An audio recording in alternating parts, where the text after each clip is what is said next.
Hey, this is Michael O'Neill from the Solopreneur Hour, and you are listening to Labrador Leadership with Bob Nolly. Oh, that was cool. Live from the RVA, this is the Labrador Leadership Podcast with Dr. Bob Nolly. The program that brings you the leadership skills that can make you the most authentic, approachable leader for the sake of your business, your team, and for you. Now, here's Bob. Ladies and gentlemen, good afternoon, good morning, good evening, whatever time of day it is for you. Welcome to the Labrador Leadership Podcast. Alex, good day. How are you? I'm great. How are you, Bob? Okay, it is episode 4. We're making some progress here. Okay. Well, we're already on number 4? Yeah, already number 4. Oh, wow. Wait till we get to 100. We'll have to throw something then, some kind of celebration. We'll throw a party is what we'll throw. So, I had a thought. I was working with this class I'm teaching this quarter, and I had the opportunity in my educational world to talk to groups of students in my class, of course, or, a bunch of students that, were at the campus. And I came up with this thing called the 5 things that make students, better, as good as students as they hope they can be, and what differentiates them from students that don't do as well as they really want to. And one item that I noticed was the big rocks. And, I just wanted to share that with everybody today, because I think that if you can handle the big rocks, a lot of nuisance problems in your life can go away just a little bit, I think. So here's what I tell them. Number 1, here are the 5 things, just so everybody can hear them, so they get in line. Number 1, they have to come to class. Yeah, that makes a lot of sense. Of course, you've got to come to, even in an online class where, it's asynchronous and you could get in there, whenever you want. You still have to come in and you have to get the work done.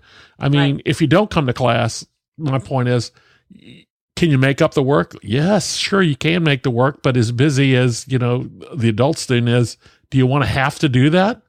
No, you don't. You want to try to keep up so you don't have to play catch up at any one point. And the other thing is, if you're going to class, physically in brick and mortar at a classroom, once you figure out how to not go to class, it makes not going to class next time a whole lot easier, which is kind of counterproductive as well.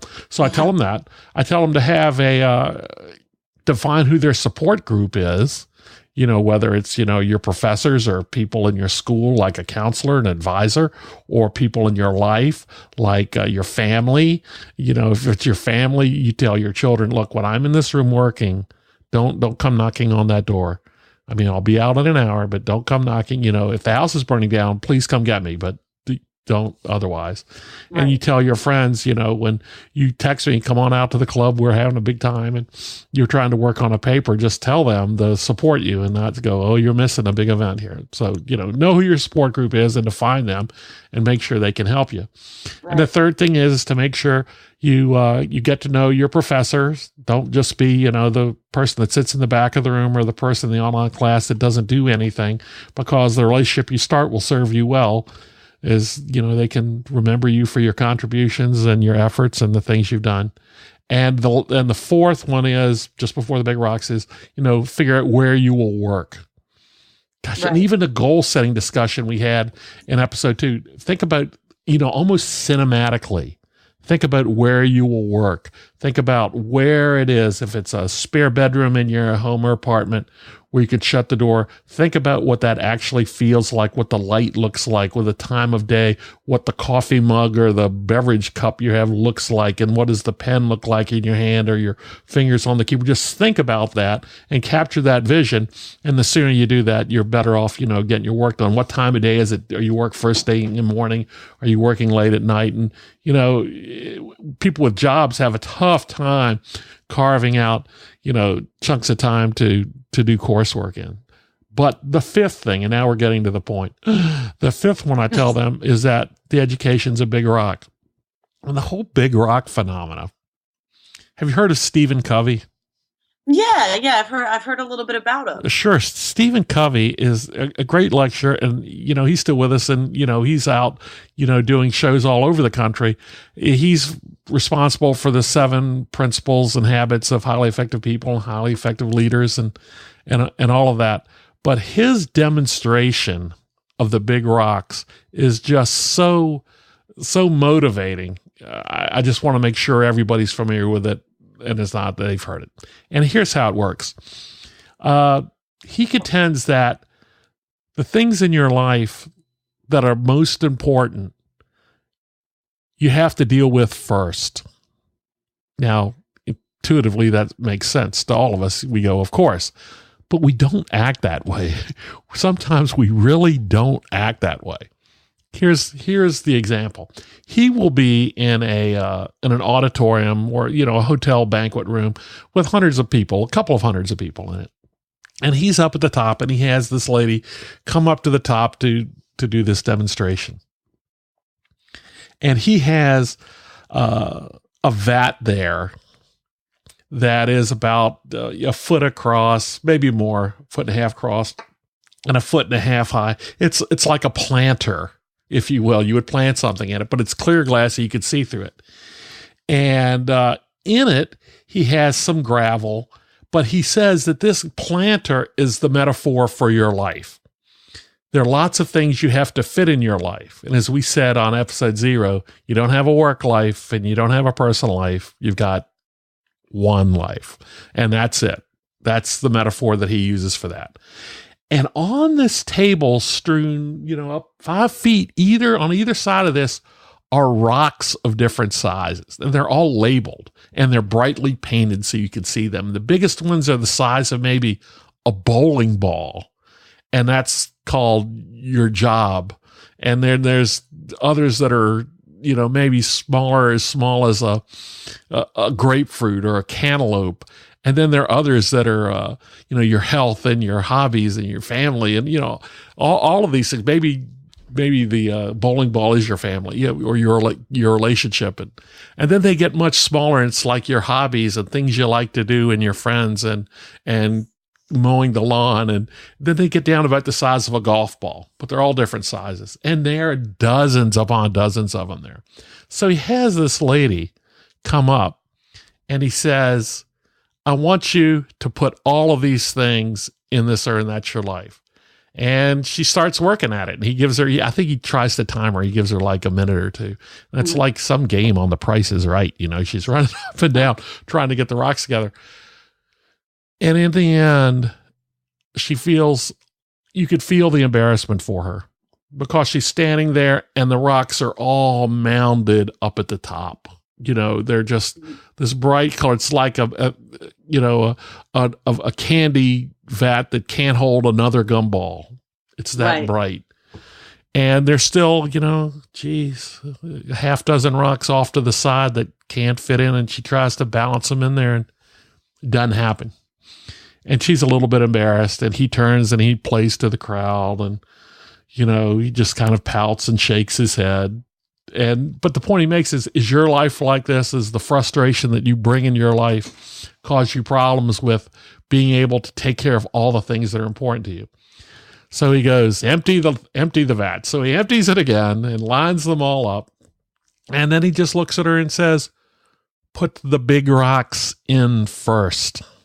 So she lifts that one that's as big as a bowling ball or a duck pin ball and puts that in.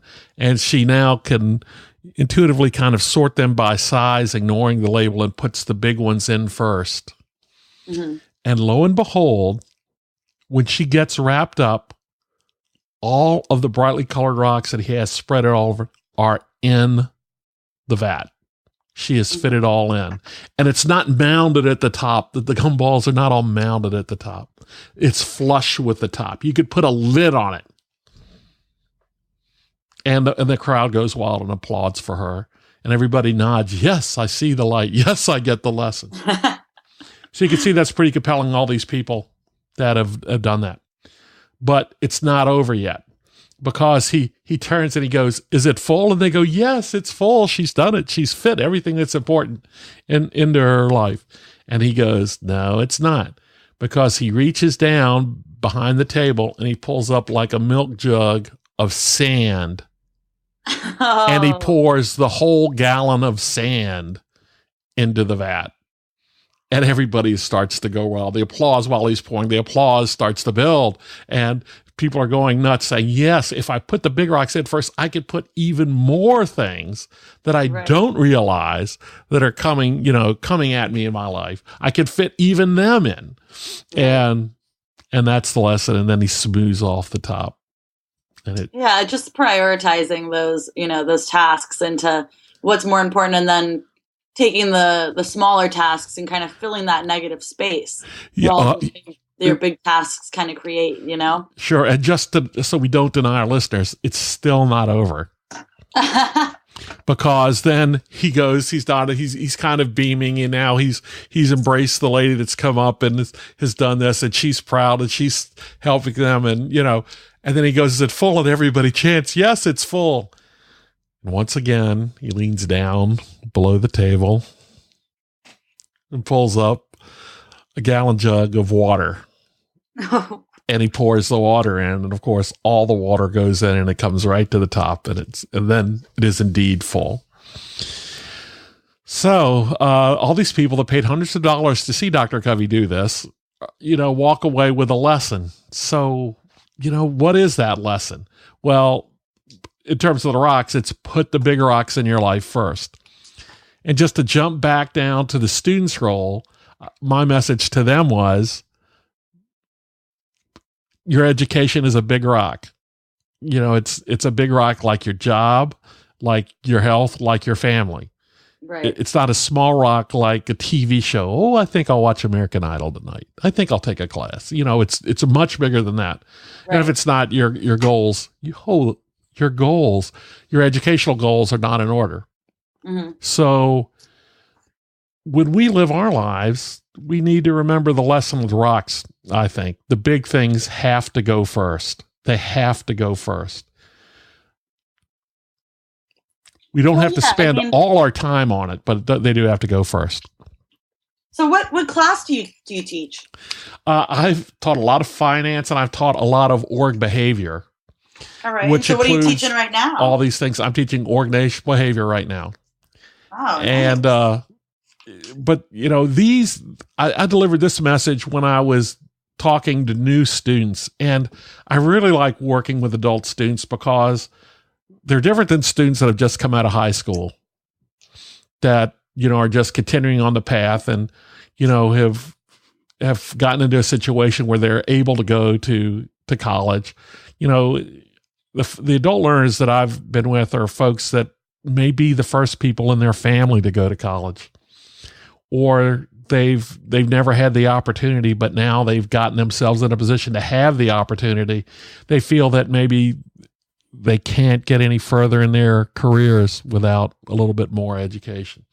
So they're motivated there for the most part, but they just need help. There's a lot of fear as to whether they can get it done or not. And they just need some support. So when I talk to them like this, I said, make sure you think about doing the work like this. And that's how I've been able to deliver that message. So for us, though, for everyone, the trick, I think, is to identify those rocks, to label them and realize that you're watching your favorite TV show is the size of a golf ball and not the size of a grapefruit. Right. May even be smaller than a golf ball. Yeah, it should be smaller than a golf ball. Probably smaller than a golf ball. That is the thing. I've had to become acclimated to the way we consume things like TV now, because I'll go old school on you here for a moment. When in the days of the TV being a center of family life, if you will, and everybody sat down to watch something that everybody liked. Yeah. Because it was on, and there were maybe 3 networks. Fox wasn't even there yet, and that was it. And they all competed against one another. It's the vibe of the culture that shows like Mad Men. Yeah, the American Dream. Yeah, that's it. So now we have hundreds and hundreds of channels, and we don't even have to be there to watch it because we have devices that will tape them for us, and we can watch it when we want. So that kind of makes it easier now, because then what size is that TV show? Well, it should be small. Right. And now binge watching, there was no binge watching in the 60s. So, there was no Hulu or Netflix. Yeah, there's nothing like that. So Netflix drops the next season of Orange is the New Black, and then people lost for the weekend. Yeah, see you next week. Yeah, I got it done. I'm so proud I got it done. So just how big a rock did you make that? And if you just, I'm not saying that's an exercise you go through every day, and you don't have to do it physically. You don't go out and buy, don't go out and, rake the river bottom for the rocks of different sizes and go and buy the paint. Just think about what is the most important thing. And it's important that you realize it's not a point that you'll have to deny something, which, could put you in a funk and difficult for you to come back from, but it's just recognizing what's most important, make sure that gets addressed first. I love it because it's such a simple model that you could actually, you could make that an exercise in an elementary school class, or even like a leadership program within elementary school. And had I been, taught anything close to that when I was very young, I'd probably be a lot better at prioritizing. Well, let's go back to our goal discussion now. So you've learned it now where you are in your life. Do not take on the fact that it's too late. Now you've got it. Right. Now you got it. Of course, now probably ticked off all your friends and all my colleagues as well. So. Oh, no. It's okay. I had some wonderful, wonderful teachers and professors and had some really top-notch schooling. Went to some really amazing schools, had some amazing mentors throughout the way. So I really can't complain. But I'm just saying that it's so accessible. You could give it to a 10-year-old or you could give it to a 60-year-old, and it's the same message, whether it's gumballs and candy and Sprite or it's actual rocks from Old Rag. Yeah, from Old Rag. We're going to be hearing a lot about that. Old Rag's our new best friend. I half expect the National Park Service to start, maybe they'll start advertising. I might know a guy, We know people. The other point I want to make here is there have been times in leadership development programs and work that I've done with teams that there's an exercise I'd want folks to consider as well, because we just talked about, I talked about, what the rocks look like, what TV watching looked like when I was a child and compared to what it could be now. And I think it's important, if you're going to work together in a team or need to get to know somebody you're going to work with, the exercise I always call is, I call it go take a walk.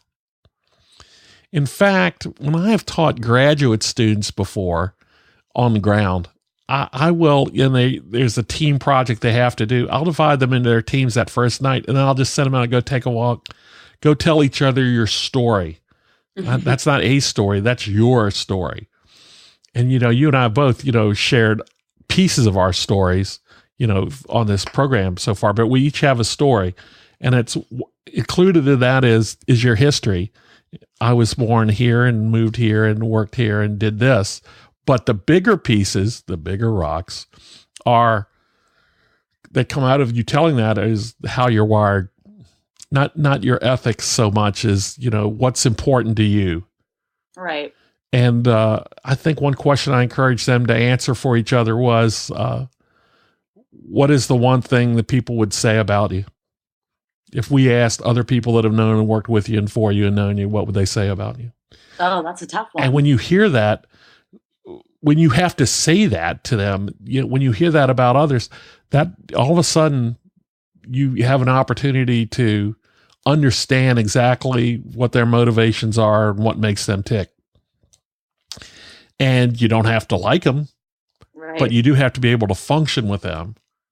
Yeah, even hearing people's, their dreams. What did you want to be when you grew up? When you were 6, even hearing things like that, you can tell so much about a person, even from their earliest goals and agendas. And I think that's really funny when I sit down with someone and I say, oh, what did you want to be when you were little? I wanted to be a veterinarian, but I am, very queasy around blood and guts and can't even watch Walking Dead while I eat dinner. So, it was just things that weren't a physical possibility, and you kind of redirect and go on your own path. But yeah, no, I think that just knowing that your one true goal or what you really want out of your life, if you can even put a finger on it, it's very important, and it'll tell you a lot about someone. Absolutely. I think that whole take a walk exercise of telling everyone the story can go a long way to, in the work environment, improve the efficiency of the team, learning what the motivation is, and just understanding one another. At one point during one of these events, I was asked, tell us what you're a stand for in your life. What are you a stand for? STAND. All right. And people were saying, I'm a stand for growth. And I just went, I'm a stand for kindness. And the director who was running the program said, oh, that's not, excuse me, you can't be a stand for kindness. And I just went bats on him. I went, yes, I do, because I think we see enough behavior in the world where people are treated poorly for, insufficient reasons. And I think there's a need for us to exhibit more kindness. And then he went, okay, next. But even after I said that, I did kind of go back and reflect on whether it was a inadequate answer or not. Mm-hmm. But, I'm still there. And if you ask me that question here in 2015, that's still what I'm a stand for. And I think that's part of why I started doing this, because I think it's important for us to keep the leadership conversation going and help everybody that's struggling one way or another. Right. And I do find that, within the realm of, these kind of top dogs, especially in this field, when we're talking about consulting and leadership and kind of guiding other leaders, being that mentor, I think it's incredibly important that, they have that discussion, what is most important to you. But yeah, no, kindness, it makes so much sense to me knowing you, for you to say kindness, but I would have never gone there. But you actually do it. You have a nice, approachable aspect to you that really, you can kind of drive that kindness home within leadership, within the workplace, within, team building, Well, thank you. That's very gracious. When you need to get a task done, to be a decent leader, you need to be approachable so that people will come to you with problems, come to you with suggestions, and improve the process overall, and improve the customer experience, improve the growth of the firm. But if you are not approachable, you're never going to hear it. Yeah.